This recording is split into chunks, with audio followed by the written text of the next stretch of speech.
Assalamualaikum warahmatullahi wabarakatuh. Kita lanjutkan bahasan matematika dasar. Pada video kali ini kita akan lihat tentang kesimetrian grafik. Nah, terkait dengan fungsi ya. Di video yang lalu kita sudah gambarkan bagaimana cara menggambarkan grafik fungsi. Nah, grafik dari fungsi itu kalau dilihat dari kesimetriannya, ada yang simetri terhadap sumbu Y, ada yang simetri terhadap titik asal. Nah, grafik yang simetri terhadap sumbu Y disebut sebagai fungsi genap. Jadi ibarat pencerminan ini kan ya. Jadi ini sebagai contoh ini, yang ini ketika dicerminkan jadi seperti ini ya. Dan secara matematis diungkapkan F min X sama dengan Fx. Jadi kalau F min X sama dengan Fx, maka fungsi tersebut disebut fungsi genap atau akan memiliki grafik yang merupakan pencerminan terhadap sumbu Y. Kemudian ada fungsi ganjil. Nah, kalau fungsi ganjil itu simetri terhadap titik asal 0,0 ya.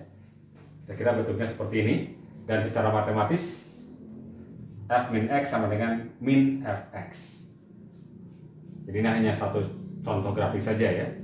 Nanti kalau sudah belajar trigonometri ya, kita akan ketahui bahwa ternyata kosinus X itu adalah fungsi genap, sinus X adalah fungsi ganjil ya.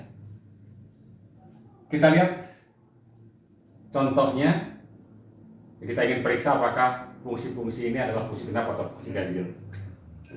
Nah, cara mengeceknya ya tinggal coba cari F min X-nya. Jadi Fx-nya kan sama dengan X kuadrat. Coba kita cek F min X-nya.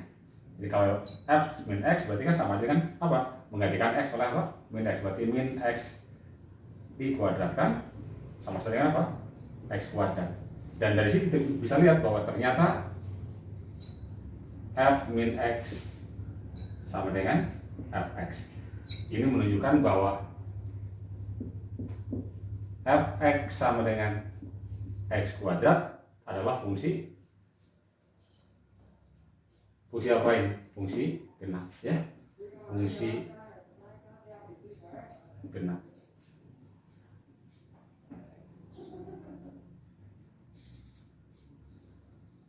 Dan ingat bahwa kalau X kuadrat kan yaitu grafik yang kalau digambarkan secara grafis dia akan simetri terhadap sumbu Y kan ya. Kalau Y sama dengan Fx sama dengan X kuadrat, itu grafik X kuadrat adalah terbuka ke atas seperti ini ya. Ini Y sama dengan X kuadrat. Jelas ini adalah fungsi yang simetri terhadap, kurvanya simetri terhadap sumbu Y. Yang kedua, Fx sama dengan X pangkat 3. Kembali kita tinggal cari F min X nya. Berarti ini sama dengan min X dipangkatkan 3. Ya, kalau min pangkat 3 kan negatif ya. Min X pangkat 3. Dari sini jelas terlihat bahwa kalau membandingkan keduanya, kita akan dapatkan bahwa F min X sama dengan negatif dari Fx ya. Min Fx. Dan ini adalah sifat untuk fungsi ganjil ya. Jadi kesimpulannya bahwa Fx sama dengan X pangkat 3 adalah fungsi ganjil.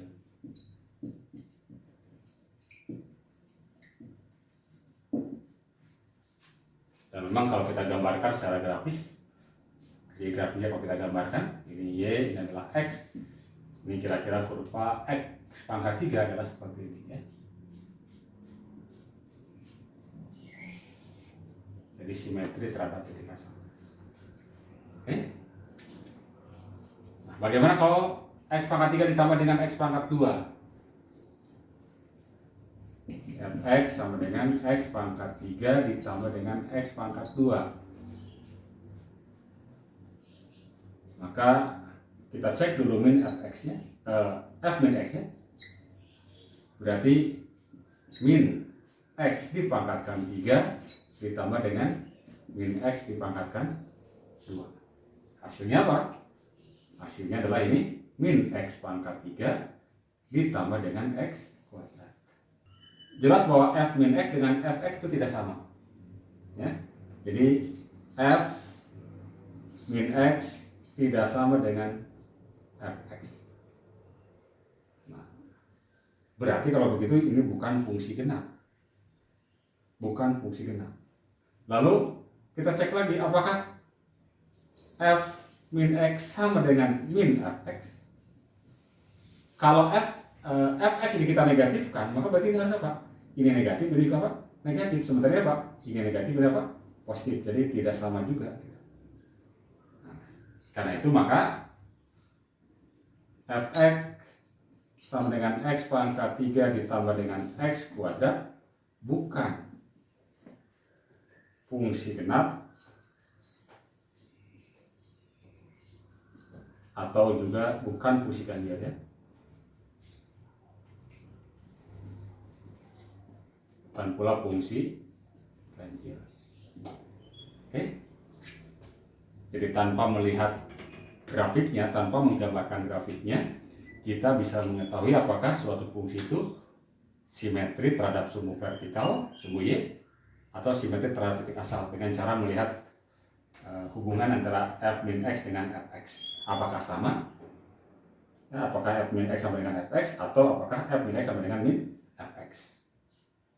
Kalau ini sama maka jadi fungsi genap, kalau yang ini yang sama berarti fungsi ganjil, tapi boleh jadi tidak kedua-duanya, bukan fungsi genap juga bukan fungsi ganjil. Kita lihat fungsi sebagian-sebagian. Yang dimaksud dengan fungsi sebagian-sebagian adalah fungsi yang persamaannya berbeda untuk setiap subselangnya. Jadi daerah asalnya dibagi menjadi beberapa subselang dan setiap subselang memiliki persamaan fungsi yang berbeda-beda. Tetapi fungsi itu merupakan satu kesatuan yang utuh.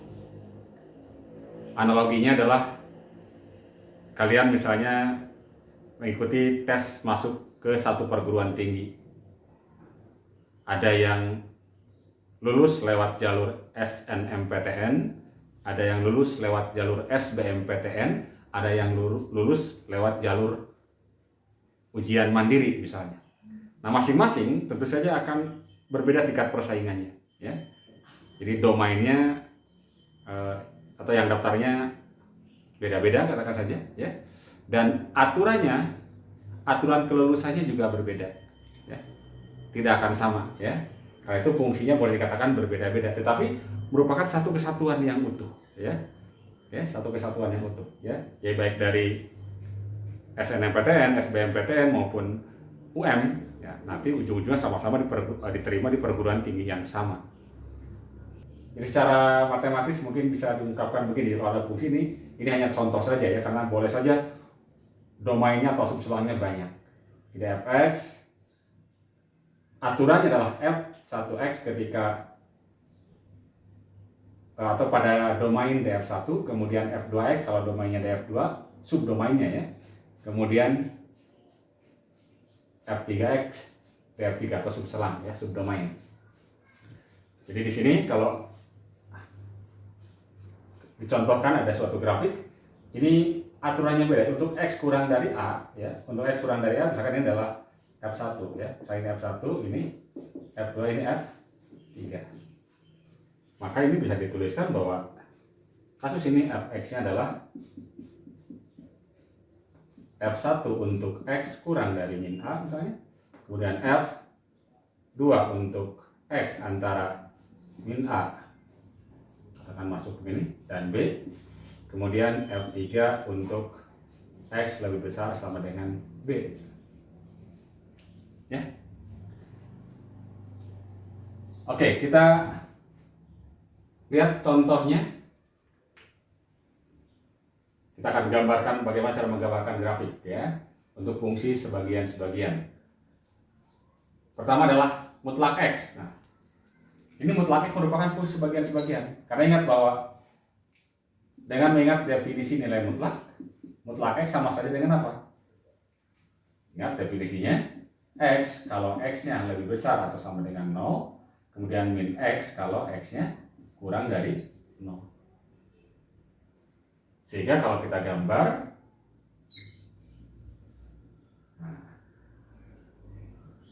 X ini Y sama dengan fx ya. Maka pertama kalau X dari sini nih, dari 0 ke kanan, atau untuk X yang positif, 0 dan positif ya. Ini X, berarti kan ingat kalau X itu adalah garis dengan gradien 1 ya. Kalau di sini 0 maka Y-nya 0, kalau 1 berarti Y-nya juga 1. Ini persamaan garis, jadi kita dapatkan inilah grafik kalau X-nya lebih besar daripada 0. Sementara kalau kurang dari 0 ini adalah min X. Ingat min X berarti yang gradiennya negatif 1 ya. Jadi kalau X-nya 0, Y-nya 0. Tapi kalau X-nya 1, maka Y-nya min 1. Kalau X-nya min 1 ya, karena untuk X negatif ya. Berarti kalau X-nya min 1, min dari min 1 adalah 1.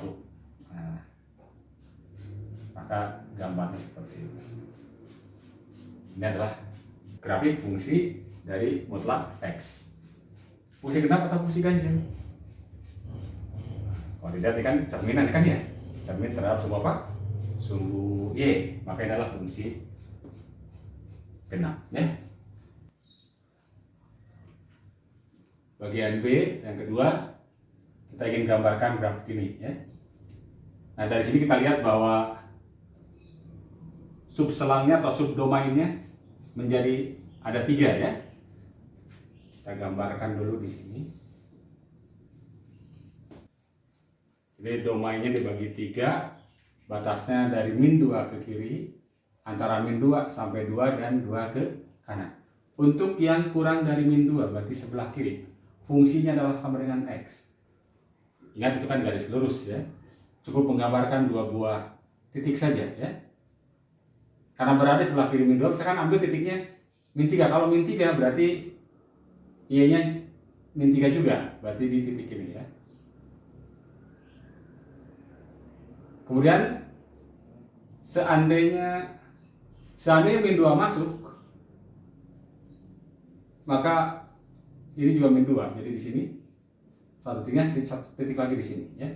Namun sebenarnya min 2 itu kan tidak masuk ya. Nah, tidak masuk, kita nanti beri bulatan kosong di sini. Nah, ini artinya tidak masuk ya.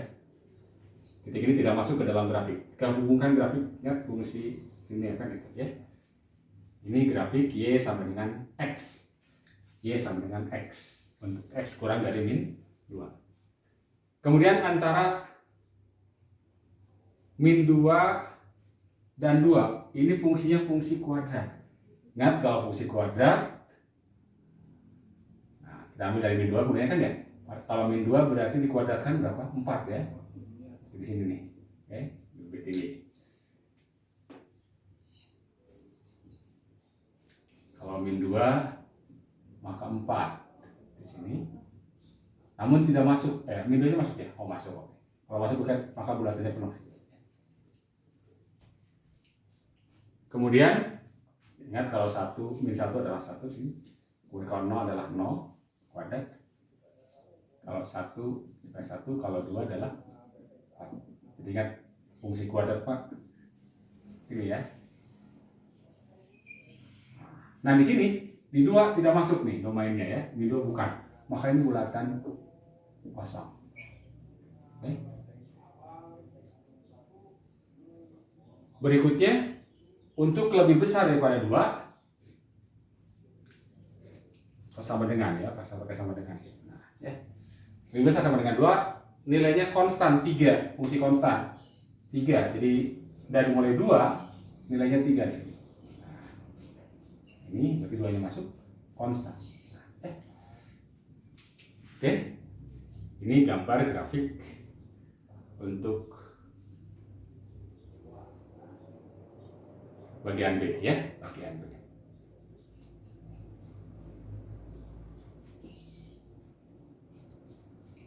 Kalau ada pertanyaan lanjutan misalkan berapakah F min 5 misalnya. Berapa F min 5? Nah, tinggal kita cek.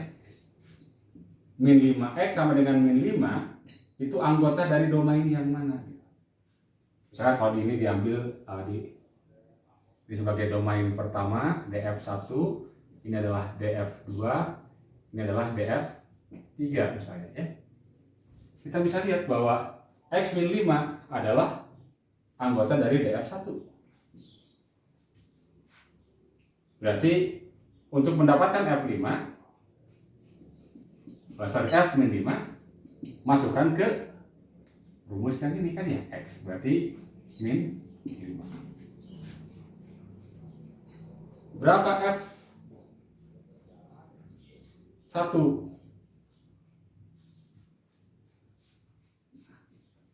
Kita lihat bahwa X sama dengan 1 adalah anggota dari DF mana? 1 itu antara min 2 dan 2 ya. DF2. Berarti kita dapatkan F1 rumusnya adalah yang X kuadrat. Berarti 1 kuadrat. 1. Demikian pula misalnya kalau ditanya berapa F5, cek bahwa X sama dengan 5 anggota dari DF yang ke-3 yang lebih besar daripada 2 ya. Berarti F5 berapa? Ingat, untuk lebih besar daripada 2 nilainya konstan 3 ya.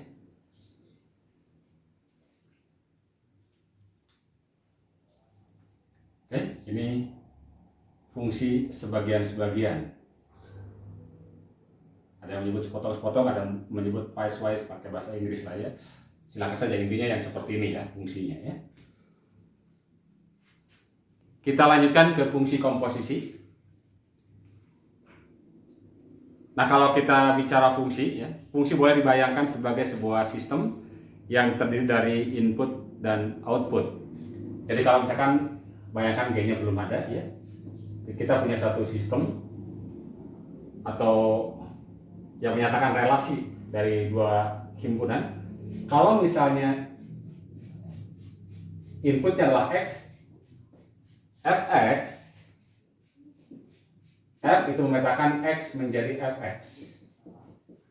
Kemudian G misalnya memetakan X menjadi Gx. Jadi nanti dengan fungsi ini X akan dipetakan menjadi Fx. Nah, kemudian G akan memetakan X menjadi Gx.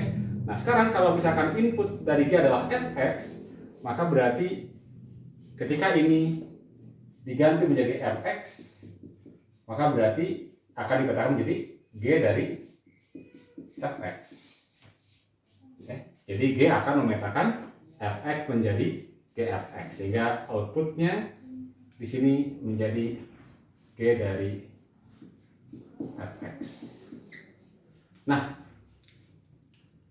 fungsi yang seperti ini disebut sebagai fungsi komposisi. Ya, di dalam satu sistem memang boleh jadi tersusun oleh sub-subsistem yang lebih kecil.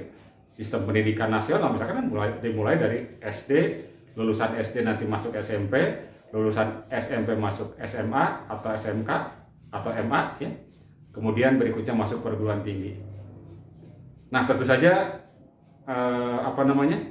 ketika lulusan SD atau input dari SD adalah anak-anak yang usianya 7 tahun ke atas yang belum sekolah misalnya. Kemudian nanti setelah lulus SD,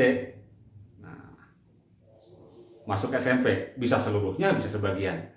Ketika sudah lulus SMP, bisa masuk SMA, bisa seluruhnya, bisa sebagian. Jadi dalam hal ini, misalkan daerah asalnya adalah X, kemudian daerah hasilnya adalah Fx, nah, maka daerah hasil dari F ya Fx, belum tentu seluruhnya akan menjadi input daripada sistem yang kedua, G ya. Maksimum ya input G sama dengan daerah asal daripada F, maksimum ya. Oke, jadi fungsi komposisi definisi yang ini ya, dituliskan begini. Fungsi komposisi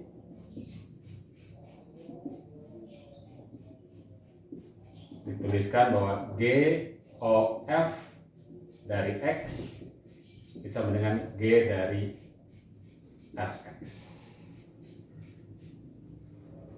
Kalau misalkan sistemnya dibalik, ini G, ini F, ya tinggal mengikuti saja aturan F OG dari X berarti sama dengan F dari Gx. Ya, ini fungsi komposisi ya.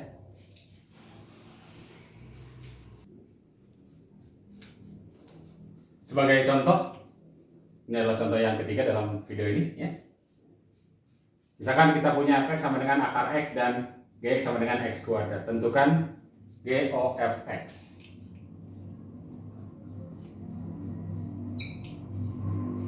G o f x.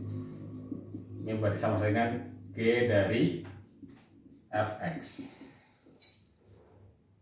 Atau g dari fx-nya adalah akar x. Nah, ingat, G itu berarti kan memetakan X menjadi X kuadrat. Berarti kalau akar X, ya berarti akar X dikuadratkan sama dengan X. Gitu kan ya? Oke.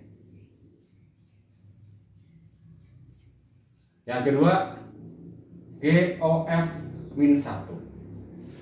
GOF min 1. GOF min 1. Nah, hati-hati ya, jangan langsung memasukkan ke rumus ini. Ini hanya rumusan kalau seandainya seluruh X itu atau fx adalah domain dari G.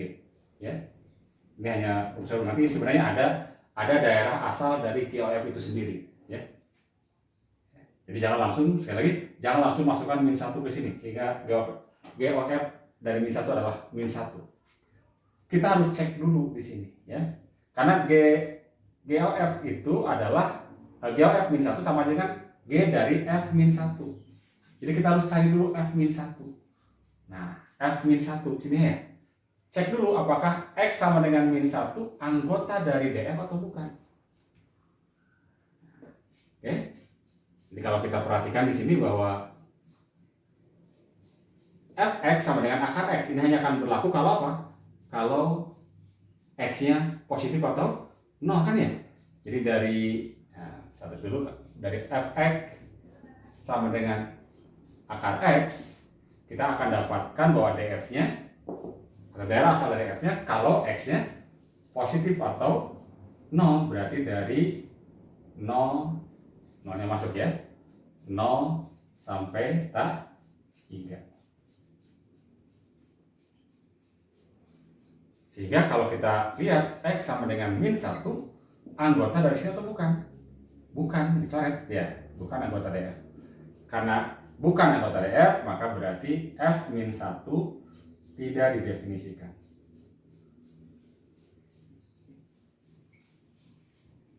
Tidak didefinisikan. Nah, kalau begitu bagaimana GOF min 1? F min 1-nya tidak didefinisikan kan sebenarnya gini kan ya, G dari apa? F min 1. Karena F min 1 yang sendiri tidak didefinisikan, otomatis ini juga apa? Tidak didefinisikan misalnya.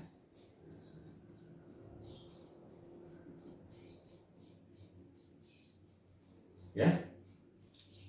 Jadi sekali lagi harus dicek ya, dicek dulu apakah ini anggota dari F atau bukan ya. Karena gini ibaratnya ya, si X, ada seorang misalkan kalau di sekolah ya SD, si X tidak daftar ke SD ini, tidak menjadi siswa SD ini. Ya. Sementara si G menerima lulusan dari sini ya, lulusan dari sini. Ya. Karena dia tidak daftar ke sini, otomatis dia juga tidak akan lulus kan ya.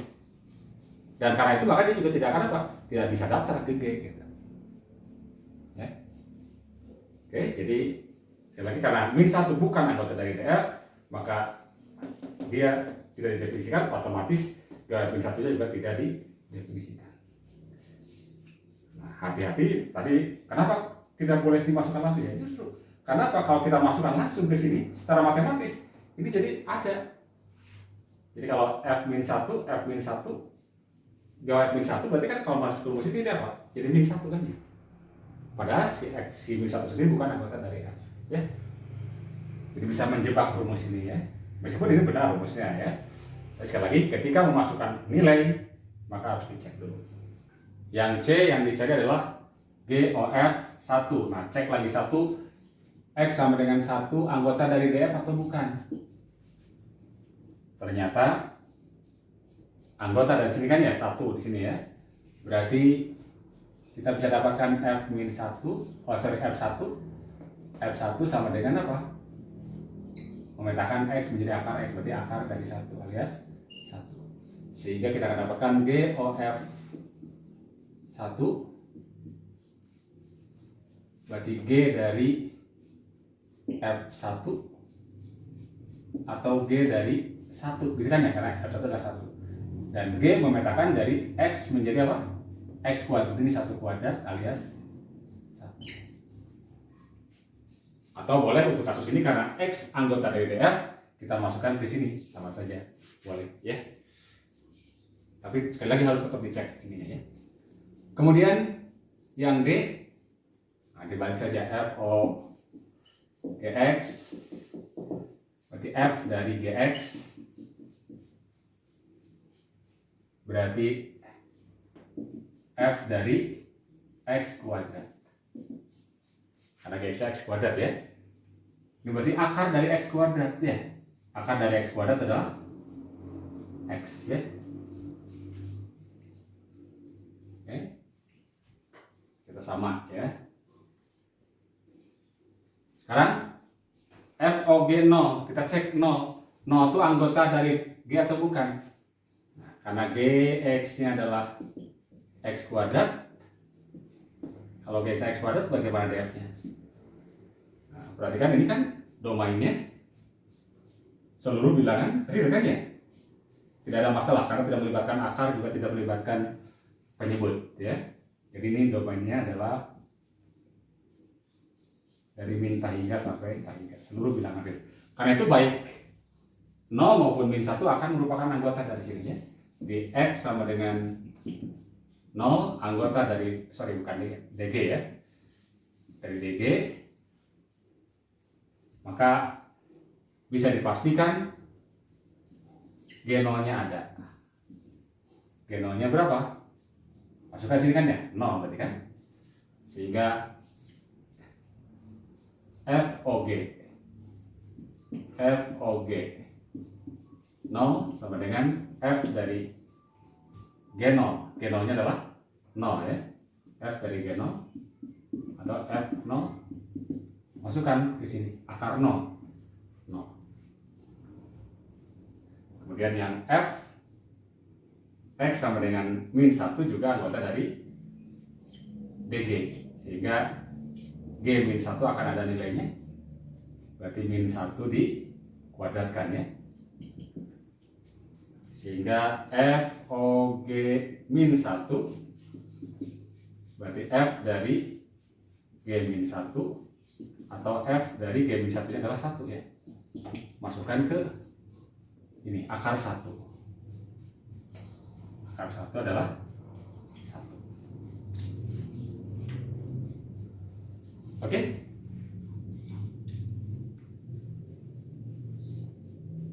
Baik. Sementara saya cukupkan saja dahulu. Terima kasih. Assalamualaikum warahmatullahi wabarakatuh.